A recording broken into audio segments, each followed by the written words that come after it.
Hi, good morning, New Mexico, Albuquerque, and anybody else on the globe tuning in. I hope you're still having a wonderful Thanksgiving weekend, and welcome to that Saturday show brought to you by the Albuquerque Center for Peace and Justice, where we strive to create a nonviolent world. A membership to the center would make a great Christmas gift, and we have new Peace Center t-shirts and other merchandise now available. Check us out at 202 Harvard Southeast or give us a call at 505-268-9557. I'm your host, Tom Dent, and we're back with part 2 of our 2022 midterm election analysis. With me tonight is Lara Dale. Hello, happy to be here. And like I promised a lot of you guys, Steve Cabietis was going to return to help us out tonight, but he had another emergency. So, well, actually, he read on Facebook that I had fallen in the desert with my dogs 2 nights ago, and he thought I'd be laid back in bed and canceling the show, but show must go on, and here we are, and I'm kind of standing up and trying not to run out of gas, but I'm so glad you joined me again tonight. Glad to be here, and I'm very amazed at your resilience. Tonight, well, again, we filmed this Wednesday night at Studio 519 and showed at 10 o'clock Saturday morning, so enjoy. Our intermission is going to be a great song by Chad Wilkins, who we've had on the show before. I met him at Love is Revolution up in Madrid about 5 years ago. And it's a beautiful song called No Judgment.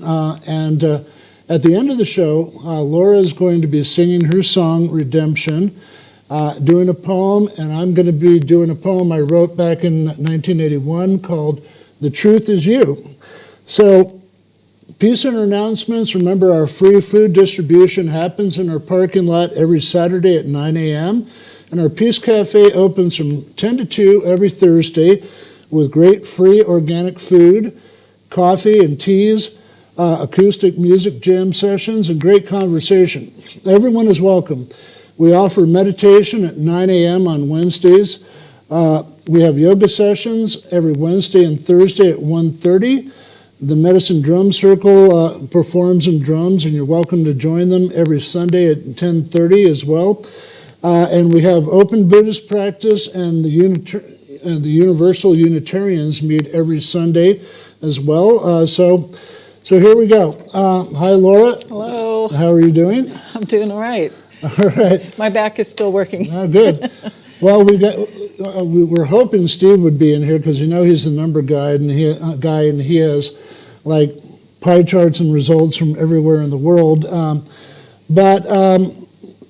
Have you had any, Laura, have you had any feelings or kickbacks since we got the results in? I'll talk a little bit about where we are right now, because there's a lot of stuff, there's important stuff trickling in. And of course you have the upcoming runoff for Georgia between Reverend Warnock and Herschel Walker, and that'll go a very long way in determining what's happening with the Senate. From what I'm seeing right now, the Senate has at least 48 members, and the 48 Democratic members now, and the Republicans have 49, and there's 2 independents that side with the Democratic caucus. So that I guess that's 1 Democrat more in the Senate than the Republicans. But if, say, Reverend Warnock wins, there'll be a solid 2. Which we really need, because a lot of people think certain senators like Manchin and Kristen Sinema are kind of Republicans in disguise. And let's see. So Steve wanted me to let you know that he sees, Laura was talking about a big, well, we're talking about all sorts of waves. People are going like, oh, did the blue wave come back? No, we don't know that yet. Was there a red wave? No, there really wasn't.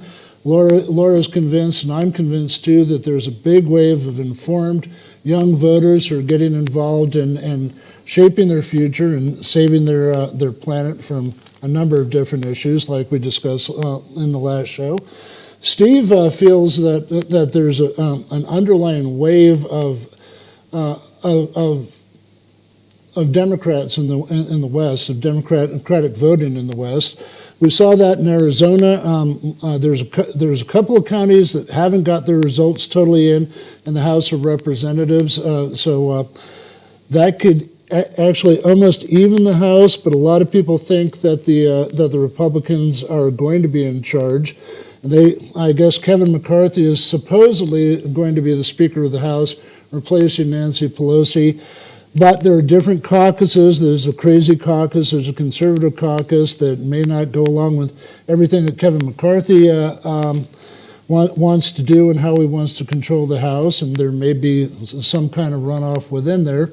And somebody jokingly said, like, well, what's the House going to do if they're Republican controlled? And I go, well, are they going to do all this evil stuff and stuff like that? Well, of course, in our congressional and executive branch, there's all sorts of checks and balances on that, so it's going to be very hard for them really to push through anything, except, and these commercials are already out, they're already after Hunter Biden's laptop again, and they have all this information, but, and they're not going to have much to talk about except for hooting and hollering. And I said, well, don't worry too much about it, because it's going to be a crazy clown show, and in 2 years, I'm convinced that the young blue wave is going to come back, and most of those people that were elected in this term are going to be voted out. So there's a lot to be frustrated about the future. There's a lot to be. We have to kind of make it through 2 years until the next election, but I think we're kind of moving into a positive direction. How do you feel about all this stuff in general, Laura? Well, I'm just intrigued. I mean, very disappointed to some degree, but intrigued with a friend of mine I was talking to, and we were talking about, like, we need to start reconfiguring whether it's a mule and an elephant. And they were saying, let's do a mule and a dinosaur. Yeah. And I thought it was interesting. I mean, I have some Republican friends. We don't talk politics because it's not a good idea. That's why we're still friends. But, they're intelligent. They're probably more like a libertarian or something. But one of the things that's just always striking is how completely in the Stone Age, almost like the Middle Ages, the Republican Party can be about things like women and minorities. And, it's just bizarre to me, like, we elected the first black president, Barack Obama, and now the Republicans' answer is Herschel Walker. And I just, it's so depressing because there's so many brilliant African Americans, even Republican, that could be filling that hole and be so much more representative of that demographic in politics. And that's what the dinosaurs have given us. And it's beyond staggering that someone who can barely even complete a sentence, and I wouldn't even care what color he was. Yeah. A person who can barely complete a sentence is considered their best candidate for youth vote? Well, I don't think they care as long as they have their mouthpiece in Congress.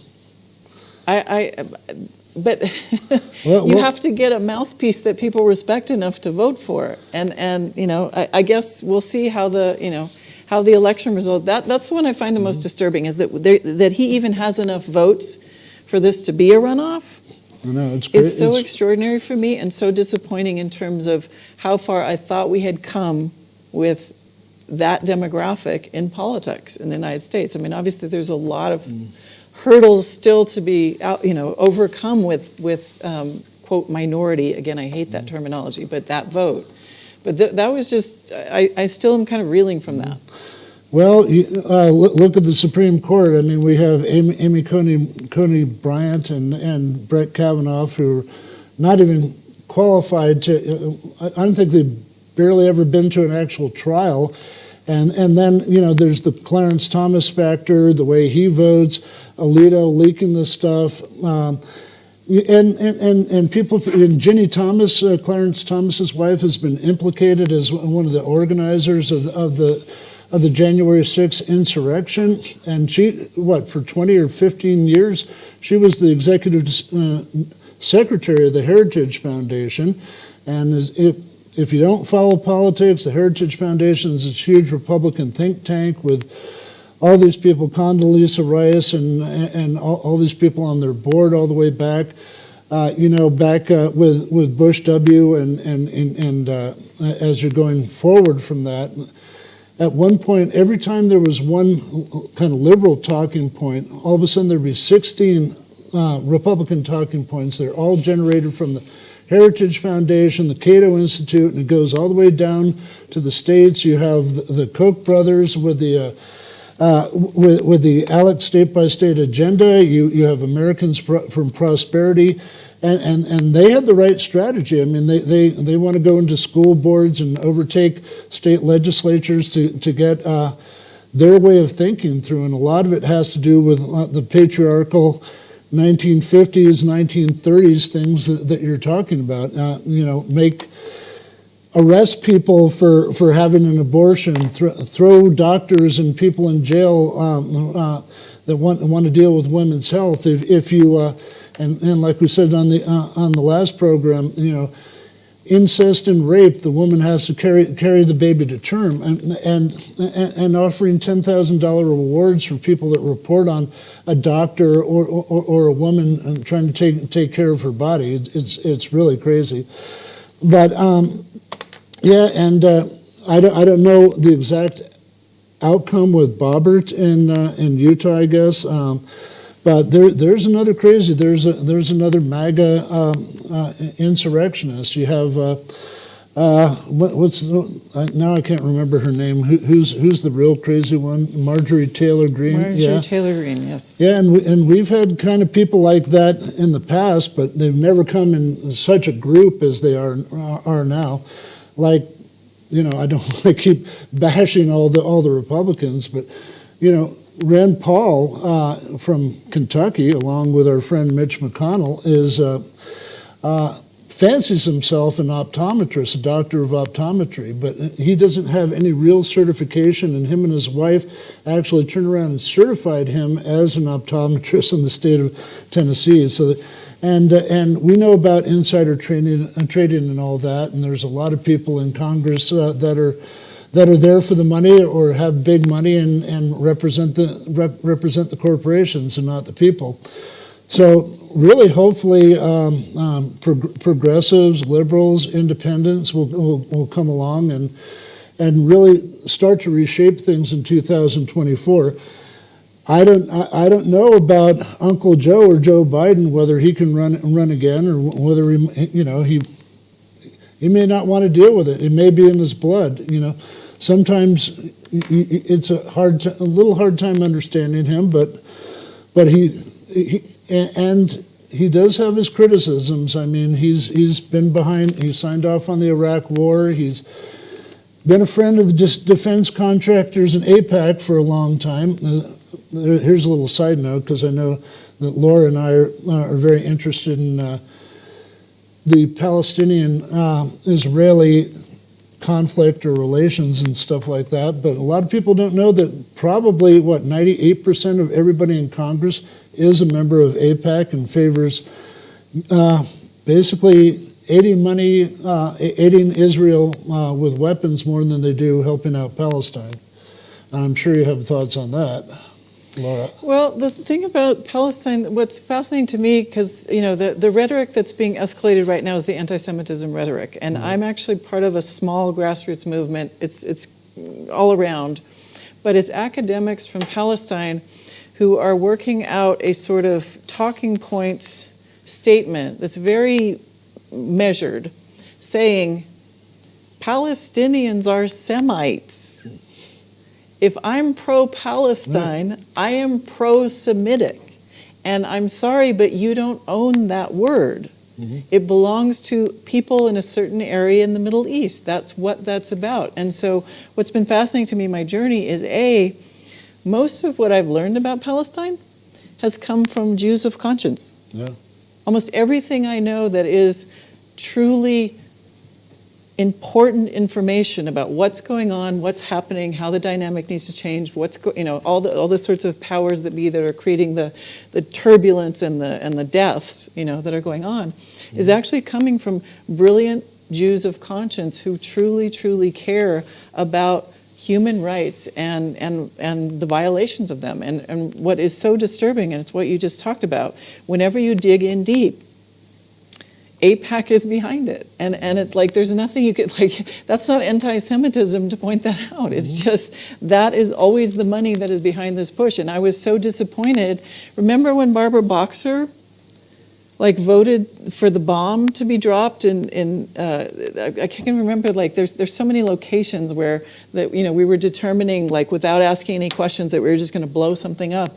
And I remember being in the Bay Area and being so heartbroken that she had done that, until I found out that she was as owned by AIPAC as anybody. Her campaign money was as dependent on, let's put it that way. That term is a little strong. The truth is, a lot of our politics, it's so expensive to run now that giant corporate interests have a tremendous amount of clout. And AIPAC is one of the giant corporate interests. And there's so much money to be made off of this war. And I'm just saying, Palestinians actually have strong support, maybe not directly and maybe not graphically publicly, but Native American tribes relate heavily to their plight. It's the same thing. It's this takeover of a land where they've been there for a very long time with this sort of master race agenda. And I'm sorry, but that's what it is. You're killing brown people right now. And the Palestinians are basically on reservations. The Israelis with no supplies, no water. What is it? 3 hours of electricity now? It's crazy. I mean, and that they still have the resilience and the power and the belief in themselves that they haven't given up is just astonishing to me. And this goes back to one of the elephants in the room that we were talking about last week. Like our prison system, we imprison many more people in America than they do in the whole of the world, really. We don't have really good rehab programs. Like Laura was saying and Steve was saying last week, there's minorities, people of color, youth, try to keep them in fear, like you'll see in my poem at the end of the show, so they can control things and keep in power. We have had some pretty amazing, and still have pretty amazing groups linked to the Peace Center, like Jewish Voices for Peace and Sabeel, that really try to take both parties to come to the table and to try to negotiate and try to have proper human rights for both sides. They're not just Zionists in Israel. There's a number of youth and other people in Israel that feel for the Palestinian plight and don't necessarily agree with the government. But one thing that's kind of disturbing me right now is I thought that Bibi Netanyahu was out of power and now he's crept back in. So, but anyway, we talked about youth, and here's another subject I want to discuss with Laura tonight, because this is the other elephant in the room. I said the real elephant in the room, especially for youth and for all of us to survive in the next 20 or 30 years, is climate change.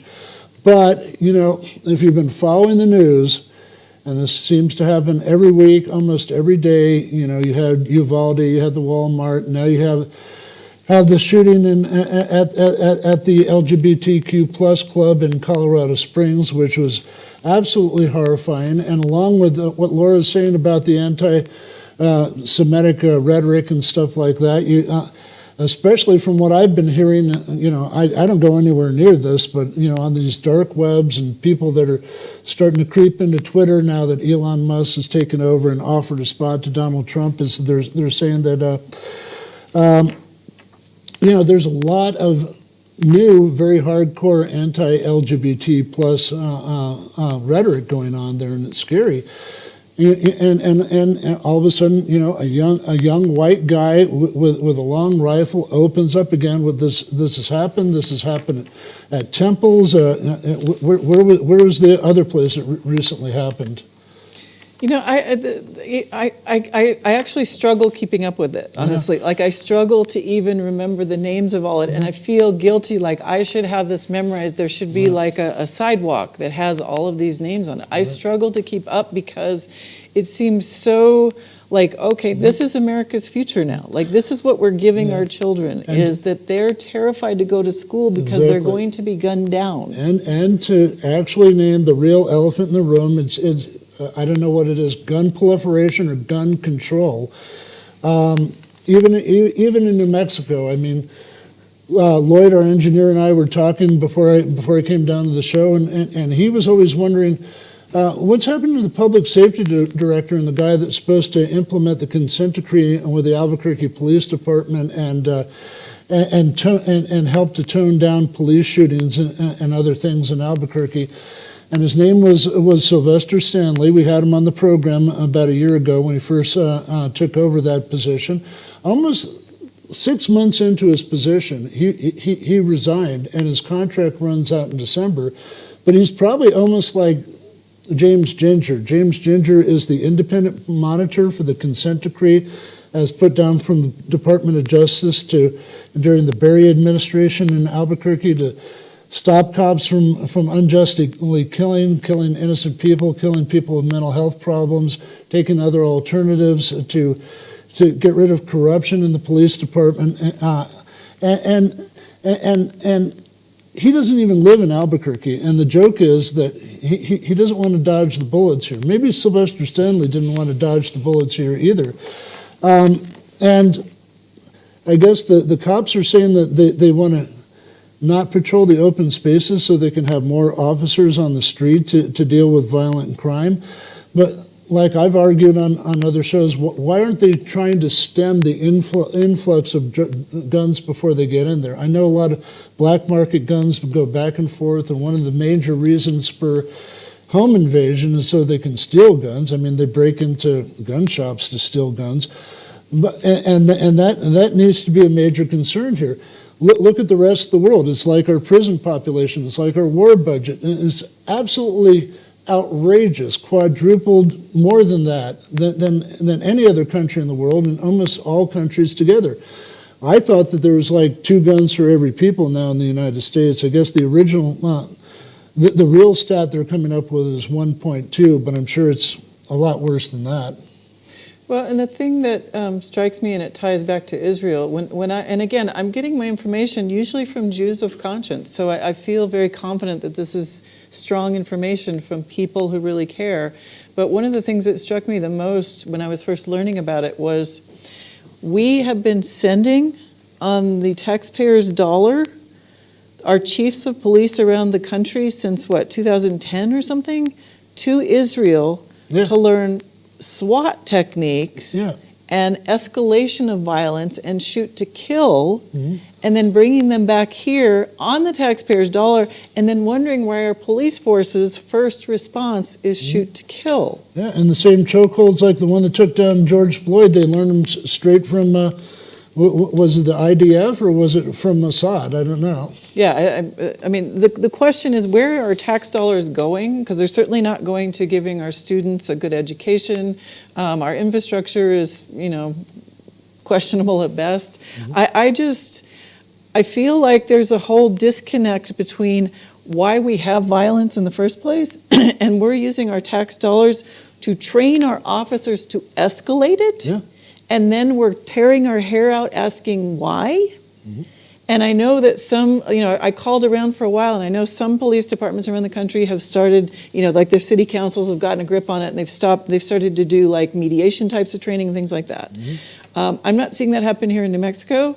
I think we desperately need a PTSD experiences for police officers because they're stressed too. I mean, they're on, autopilot on certain things too, and they see horrible things every night and all kinds of things. So I feel like there's two sides of the issue. One is that our police officers are being trained to kill, and another is some of them have PTSD and some of them need treatment for that rather than being kept, out in the front lines and having to deal with these escalating situations. Yeah, and this might sound a little funny, but I think they all need serious chiropractic health. I was watching the silly TikTok video where there's a party for police, and they're like dancing around like that. This is funny as heck, but you'd be dancing around like that too. I mean, if you had to wear Kelvar and guns and tasers and all this equipment, it's really hard to walk around when they're doing their jobs. And half these cops that you see trying to chase down people need to be back in the gym because they're almost out to here. There's got to be a lot of retraining. The public really needs to be involved. When I was on the Southeast Area Community Policing Council for about 2.5 years, they were training us. The first thing they talked about was first-person shooter, was defense techniques. If somebody comes at you with a knife, you have 3 seconds to react. If somebody comes in with a gun, you're already dead and stuff like that. There used to be a time like 15 years ago where serve and protect almost meant serve and protect, and I've heard of different initiatives in Albuquerque where mayors had cops walking the streets, and crime significantly went down in their neighborhoods when they got to know the neighborhoods and knew exactly what was going on. But they switch around cops all the time, and yeah, it's crazy. It almost feels like they stay in their car as much as possible, probably so they don't get hit by bullets, and almost the second they get out of their car, they're firing. And it looks like we're winding down in this section. I thought we wouldn't have that much to talk to, but we can definitely still talk more. You're going to be entertained by Chad Wilkins, who I said I met before. I gave him and his family a ride about 5 years ago up in Madrid. My daughter and I got to know his family. He's a great guy. He's got 2 really talented backup musicians, a great violinist, and he's from Australia, and he's getting more and more internationally known. And again, the song is called No Judgements by Chad Wilkins.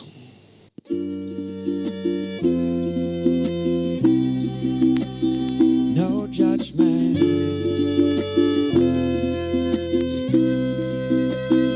no judgment.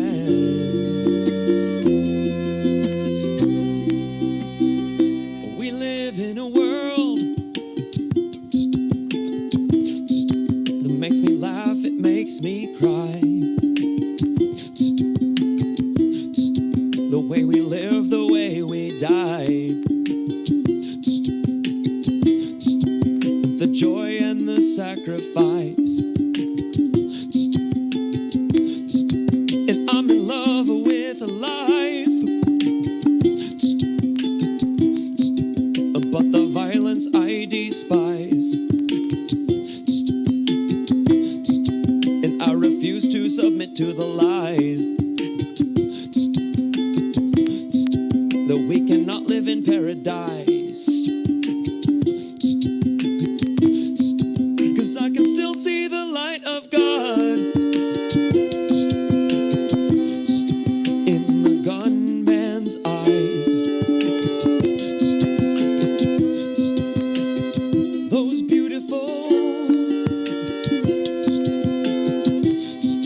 and sickly misguided eyes. Those beautiful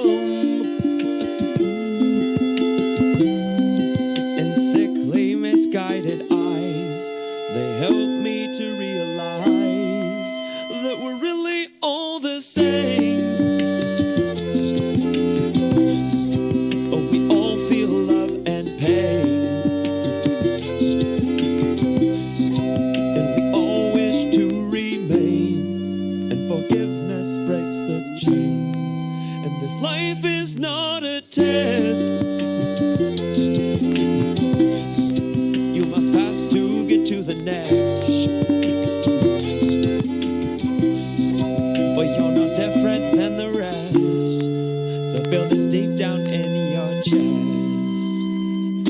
judgment.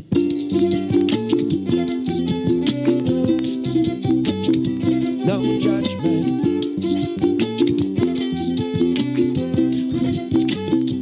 No judgment.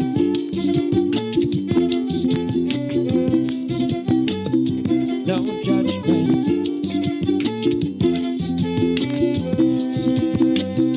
And so I think that it's time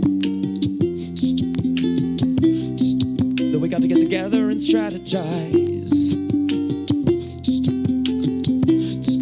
We're gonna have to learn to unify, to realize this desire to survive. If we can look behind our mind's disguise, we'll see our ties, our interchangeable human lives, and compromise our sense of pride. 'Cause it's not about wrong and right. It's about love and fight or flight. And to those who have seen the light, you know it's not all so black and white. Because we're really all the same. But we all feel love and pain. And we all wish to remain. And forgiveness breaks the chains. And this life is not a test. You must pass to get to the next. For you're no different than the rest. So feel this deep down in your chest. No judgment.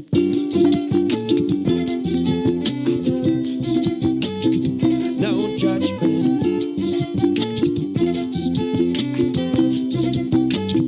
No judgment.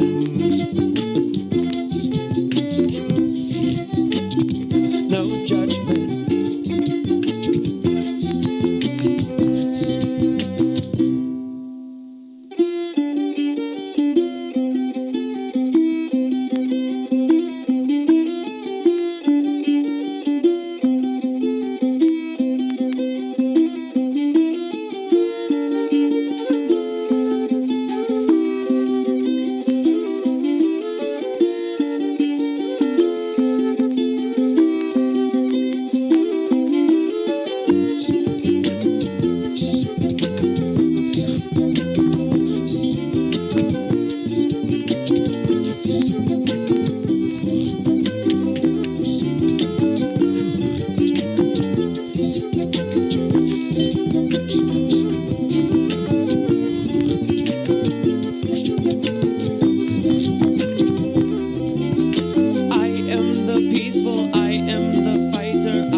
The dealer, I am distinguished, I am the outcast, I am the activist, I am the bureaucrat, I am the innocent, I am the guilty, I am still worthy, although undeserving, I am the giver, I am the taker, I am the builder, I am the breaker, I am the brick, I am the wall, I am the one, I am the all, I am brave, I am scared, I am free, I am here, I am bold, I am shy, I have love, I have pride, I have things that I hide, I have dreams held inside, I've held back and I've tried, now I know in my mind, every old, every young, every daughter and son, every man and woman, we all strong, we all one, we all part of one another, connected to each other, my sisters and my brothers, we're really all the same. Oh, we all feel love and pain. And we all wish to remain. And forgiveness breaks the chains. And this life is not a test. You must pass to get to the next. For you're no different than the rest. So feel this deep down in your chest. No judgment.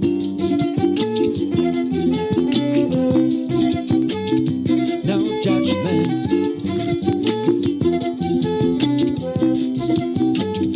No judgment.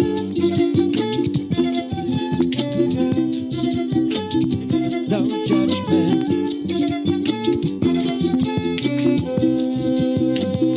No judgment.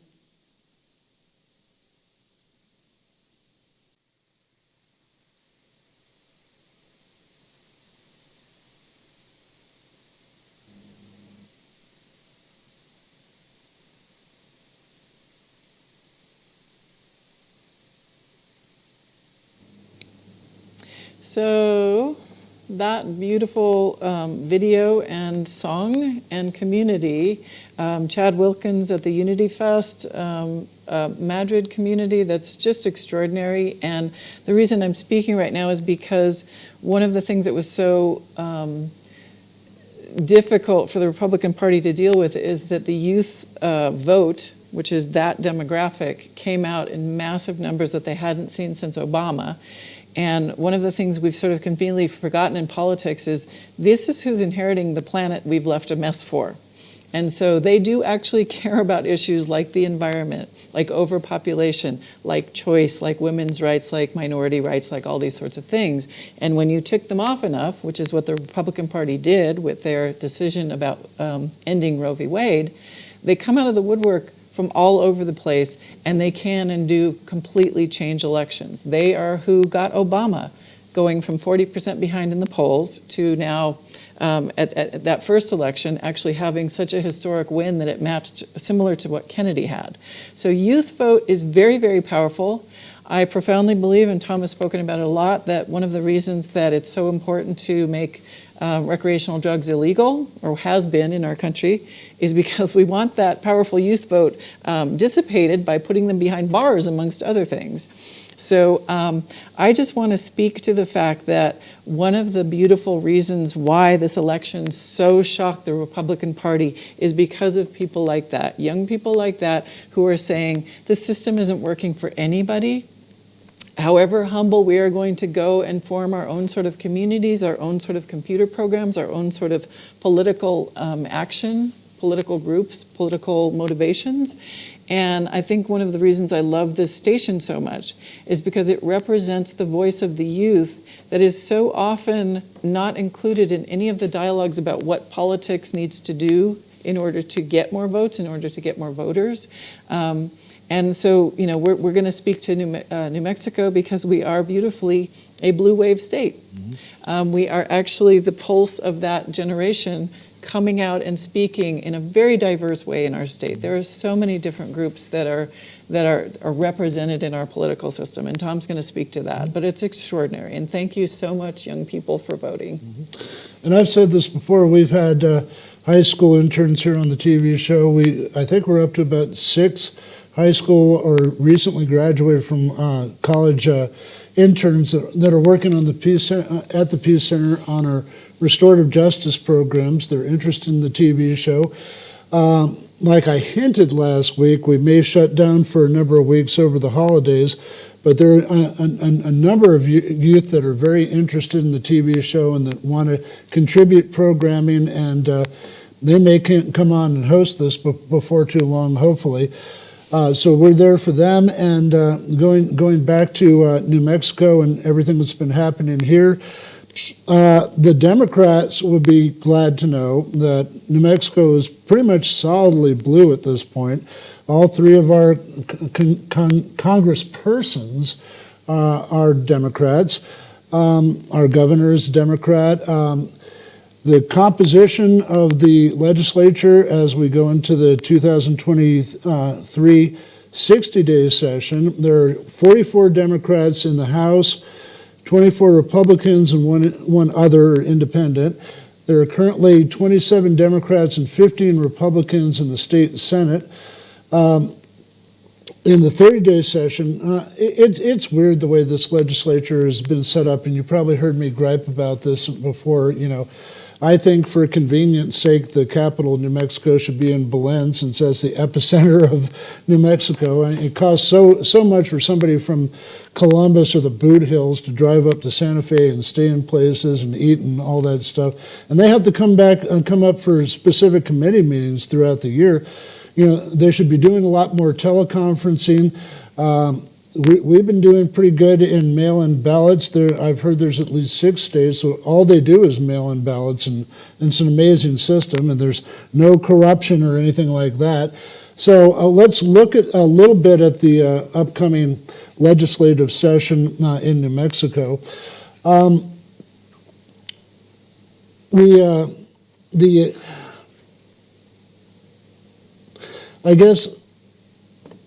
were talking before about police reform, hopefully police reform. They talked a lot about it in the campaigns, both sides of it did, and they said that they had 2 major pieces of police reform legislation in the 30-day session they tried to squeak through, and one of them was basically a rehashed version of qualified immunity that's supposed to keep the police unions in check, but as I've indicated before, a lot of people realize that, if you're running for mayor, you're running for an important office locally, you've got to have the endorsement of the APD union.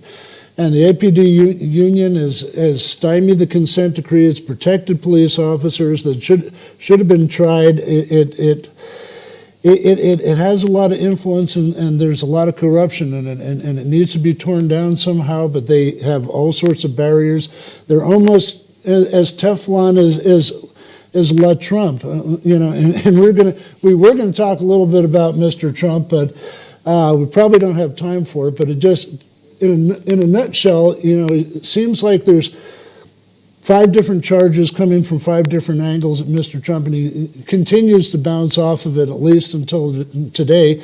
Merrick Garland at the Department of Justice has handed this off to Jack Smith, the special investigator, basically about the January 6th insurrection, even before we get into the fact that he stole top secret and serious classified documents when he left the White House, and they make this big stink about them raiding. Actually, it was a qualified search, and they already had warned these people about it.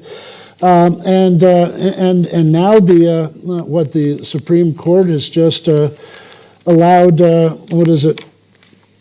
his tax documents to be released to the Senate House Ways and Means Committee, and hopefully, who is the person? Oh, Chuck Schumer. I guess he announces the fact of whether or not Congress will go on vacation between now and January or something like that. And many people are calling for him. No, stay there, complete the work of the January 6th committee, complete all the other important work.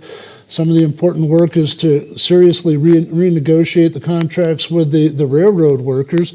Apparently, Mr. Biden was lauded for averting a strike, but apparently that was either held off for political purposes or held off until they can come back and see what they really wanted to negotiate. And hopefully that doesn't shut down our rail service, and hopefully the Republicans don't get a hair up and want to shut down the government later on.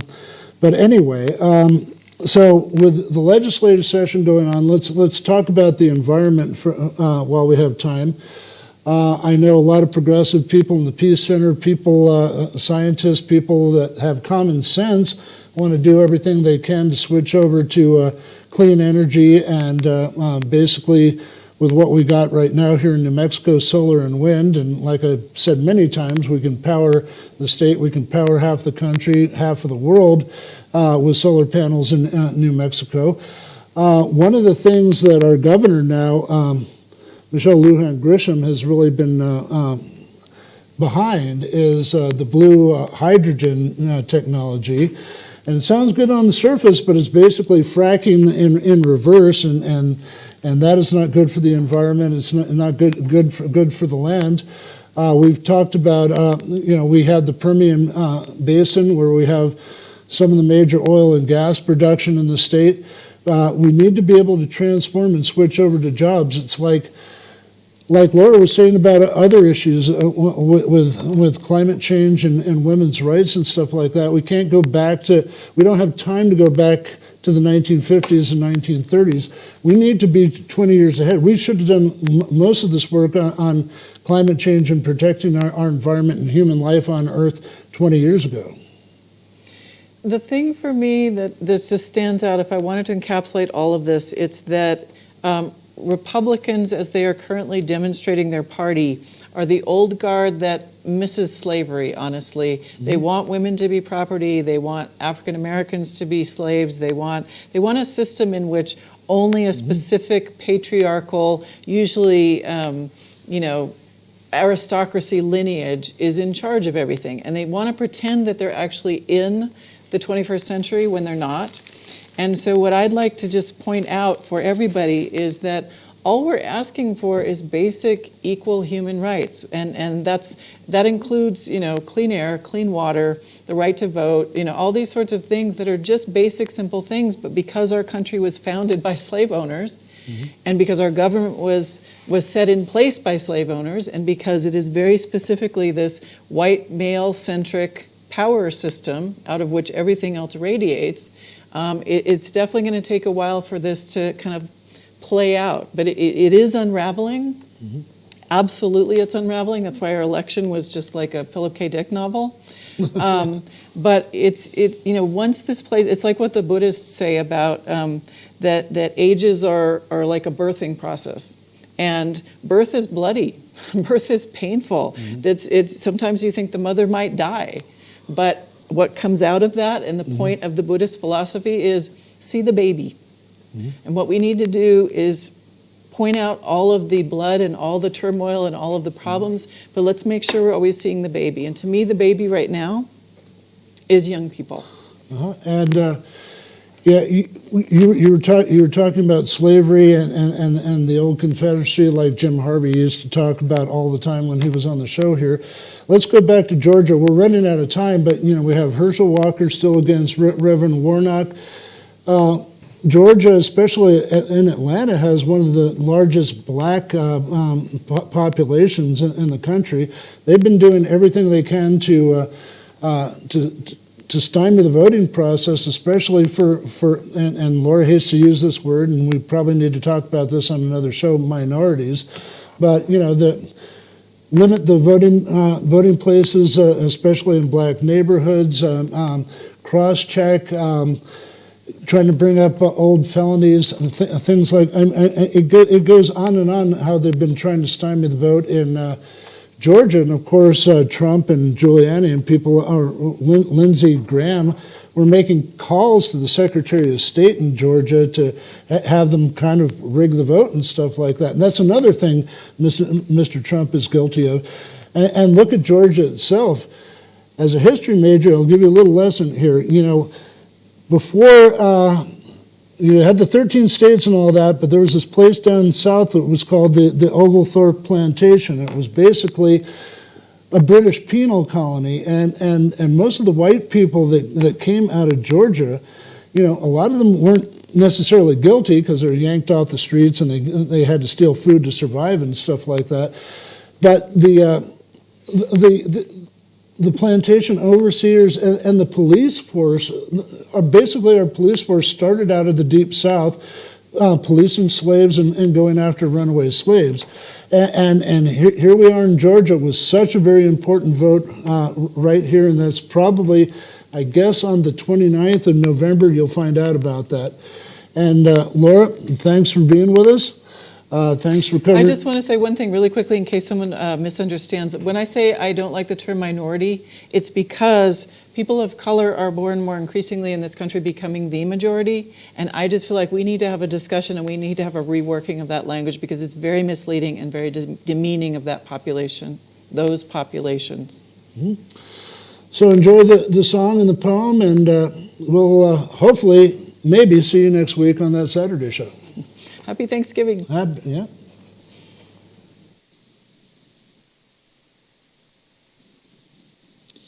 Hello, my name is Lara Dale. I am an activist and a somewhat musician. I tend to call it musical activism.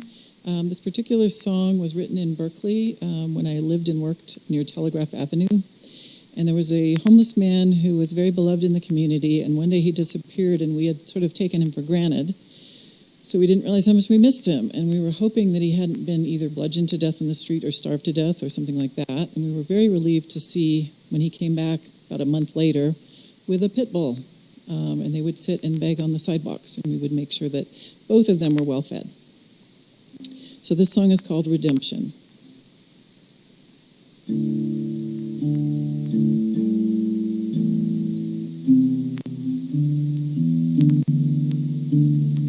Old man sits on the sidewalk, pit bull by his side. Takes off his hat as the people walk past, rubs his bald head and he sighs. What can you do when life hits you harder than you can hit back? You live on the street where the eyes never meet. Try not to fall through the cracks. Brother, can you spare redemption? I'm running out of time. Brother, can you buy me a miracle? I won't but run out of mine.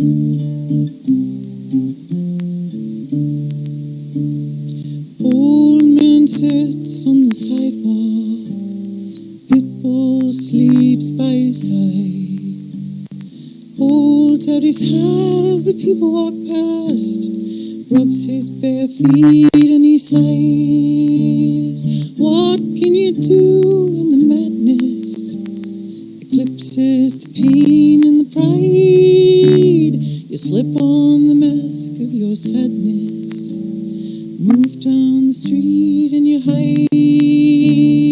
Brother, can you buy me a new life? I'm running out of time. Brother, can you spare me a miracle? I've all but run out of mine.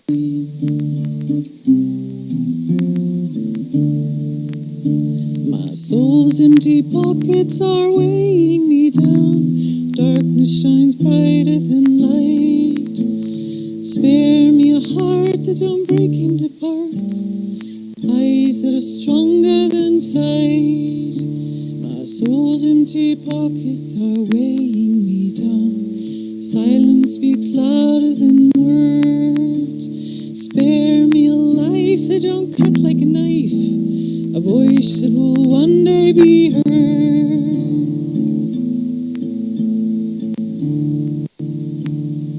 Old man sits on the sidewalk, Pitbull by his side, pulls on his hat as the people walk past, hangs down his head and he cries. What can you do when the voices speak louder than anyone's words? You sleep on the street of no choices, 'cause your cries, they will never be heard. Brother, can you spare redemption? I'm running out of time. Brother, can you buy me a miracle?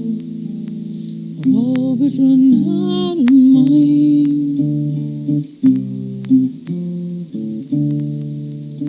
My soul's empty pockets are weighing me down. Darkness shines brighter than light.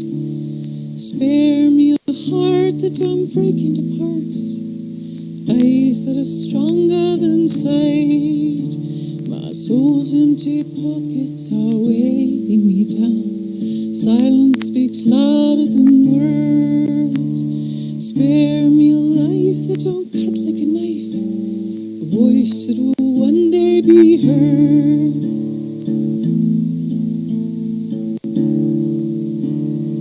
Brother, intermission. I'm running out of time. Brother, can you buy me a miracle? I've all but run out of mine. I'm running out of time.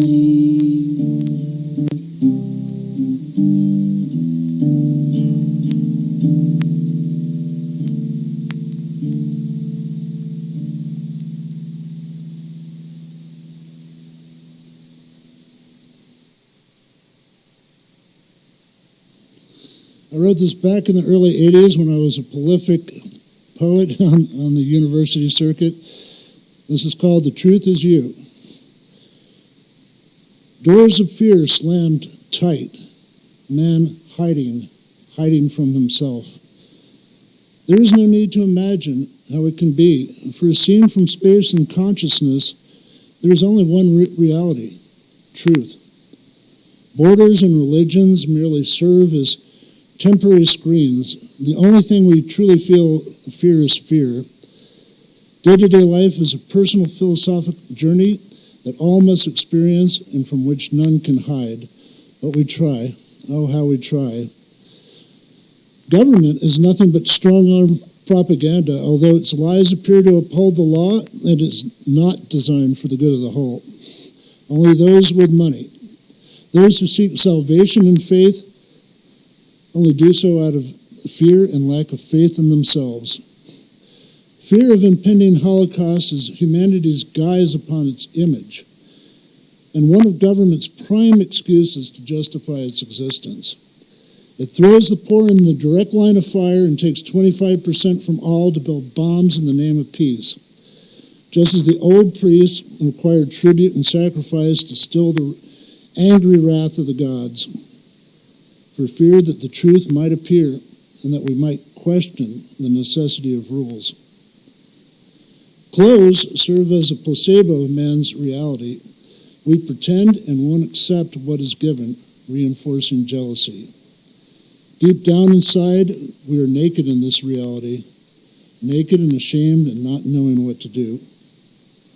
Doors, walls, bombs, borders, religion, and clothes will never spare a man from being truly seen. The spiritual network is all that has ever held us together. They know this too as they lock us in shackles of fear, to blind us of its absolute beauty. And its absolute beauty has always been you.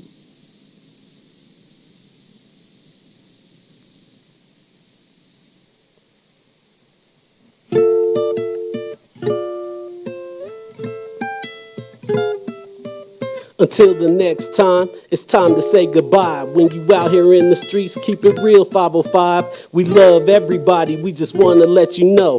Thanks for tuning in to that Saturday show.